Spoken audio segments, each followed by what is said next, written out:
ما هو زۆر يعني ئێستا وەزعەکەم گۆڕا هاتمێ بکانم عایلەشی 12 نەفەریشم پێویستم بێ بکانم هاتمێ بکانم مۆزەفی حکومەتشم يعني تا 30 ساڵە مۆزەفم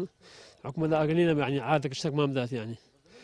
لە 92 مۆزەفم يعني بە پێشمەرگایەتی و بە مۆزەفایەتی 30 ساڵ دەبێ نا وەڵڵی هیچ ئاگاداری نەکردیمەوە قایم خام و ناعیە و زێرەڤانی بووینە بە چەکدارەوە هاتینە بە بیکێسیان بەستێ بە سیاری هاتینە عائلە تێدا يعني عائلەکانش هەموو ترسان يعني کە چوینە ژۆرێک سیزاعی شتیوام هەیە هەموو فەقیران خۆیان لە غورفەچی نایە زۆر بەدڕندانە بوو يعني لێشان خۆش نابوو کەسان کە هاتین سەر ماڵم يعني ئەگە حکومەت شتێکم نەکە بەخۆم بەدەست خۆم دەکەم بە پشتیوانی رب العالمین يعني زۆر ئێستا زگە سوورەیە يعني بەکەیف و خانە دروست کردیە ئەوتە بەرامبەرمان من لە سوورەکی ئەوەی خۆیتیان بەکەیف خۆی دروستی کردیە بەس کابراایکی فاقی کە دروست دەکە بەس شوێنی خۆم دروست کرد يعني سێشوام دروست نەکرێت زیادەبی